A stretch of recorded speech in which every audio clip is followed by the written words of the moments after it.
నమస్కారం. నేను చందు. ఉచ్ఛ్వాస, నిశ్వాసలు ప్రతి మనిషికి జన్మించినప్పటి నుంచి మరణించేదాకా నిరంతరం ప్రేమ సరఫరా అవుతుండాలి. ఒక విధంగా చెప్పాలంటే ఈ ప్రేమ ఉచ్ఛ్వాస, నిశ్వాసల్లాంటివి. ఇవ్వడం, తీసుకోవడం, కణాలను, శరీరాన్ని, మనసును ప్రతిదాన్ని ఉత్తమంగా పనిచేసేందుకు నిలబెడుతుంది. మరణం అనేది మానవ శరీరం తాలూకు అన్ని ప్రకంపనల సంపూర్ణ ముగింపు. గుండె పనిచేయడం ఆగిపోతుంది. ఊపిరితిత్తులు, సిరలు, ధమనులు, నిజానికి భౌతిక శరీరంలోని ప్రతి అవయవం పనిచేయడం, కంపించడం నిలిచిపోతాయి. ఇంద్రియ జ్ఞానం పోతుంది. లోపలకు బయటకు తీసుకెళ్లేందుకు పనిచేసే నాడులు ఉత్తర్వులు అందుకోవడం మానేస్తాయి. ఆ రకమైన విరామమే మరణం.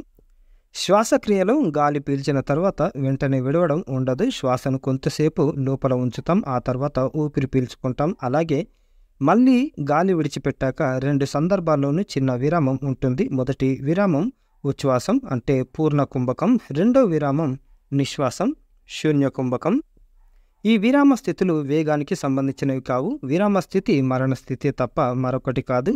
ఆ స్థితిలో ప్రతి చర్య, ప్రతి కంపనం నిలిచిపోతాయి. మృత్యువు అనే దేన్ని అంటాం మృత్యువు అని దేన్ని అంటాం? శ్వాస విడుదలైన తర్వాత 1 సెకనుకు బదులుగా 1 ఏడాది, నెల లేదా 1 రోజు లేదా సుదీర్ఘ విరామం తర్వాత తిరిగి రావడం, ఇదే తేడా. మరణం అంటే ఒక రకమైన మార్పు. ఇంద్రియాల బహిర్ముఖ చలనం ద్వారా మనం మార్పు చెందే ప్రపంచాన్ని మాత్రమే గ్రహిస్తాం. మార్పులేని అజరామరమైన వాటిని గ్రహించాలనుకునేవారు ఈ మార్పు పవనాలను అధిగమించాలి. ఆ అస్తిత్వమే దైవం. అనేక రాజ్యాలను జయించిన అలెగ్జాండర్ ఆఖరికి ఇంటికెళ్లే మార్గంలో తీవ్ర అనారోగ్యానికి గురై మరణశయ్యపై చేరాడు. సాధించిన విజయాలు, పెద్ద సైన్యం, అంతులేని సంపద ఏవి మరణం నుంచి కాపాడలేవని స్పష్టమైపోయింది. తన శవపేటికను కేవలం వైద్యులు మాత్రమే మోయాలని, శ్మశానానికి వెళ్లేదారిలో విలువైన వజ్రాలు, మణిమాణిక్యాలను పరచాలని, శవపేటికల నుంచి ఖాళీ చేతులు బయటకు కనిపించే విధంగా ఉంచాలనే 3 కోరికలు వెల్లడించాడు తన ప్రీతిపాత్రుడైన సైనికుడికి. ఆ కోరికల వెనుక అంతర్యం అడిగాడు అతడు. నిజానికి ఏ వైద్యుడు మరణాన్ని ఆపలేడు, ఒకవేళ వైద్యం చేసిన వల్లకాటి వరకే. అందుకనే మొదటి కోరిక కోరనన్నాడు. జీవితంలో సింహభాగం సంపదను కూడబెట్టుకోవడానికే సరిపోయింది. అదేది తన వెంట తీసుకెళ్లలేకపోతున్నానని, కేవలం సిరి సంపదల వెంటపడి విలువైన కాలాన్ని, జీవితంలోని మాధుర్యాన్ని కోల్పోవద్దని చెప్పడానికి రెండో కోరిక.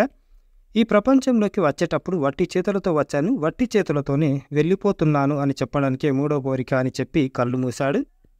ఎందరెందరో జీవిస్తున్నారు. అయితే పొందిన జీవితానికి కొంతైనా జోడించాలి మనిషి. ప్రతి మనిషి ఎంతో అవగాహనతో జీవించాలి.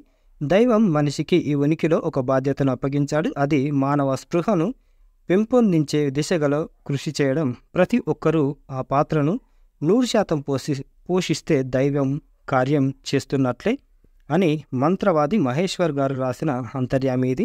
ఉచ్ఛ్వాస, నిశ్వాసలు. ఇది ఈరోజుకు సంబంధించిన ఆర్టికల్. లైక్ చేయండి, షేర్ చేయండి, సబ్స్క్రైబ్ చేయండి. Thank you. ధన్యవాదాలు.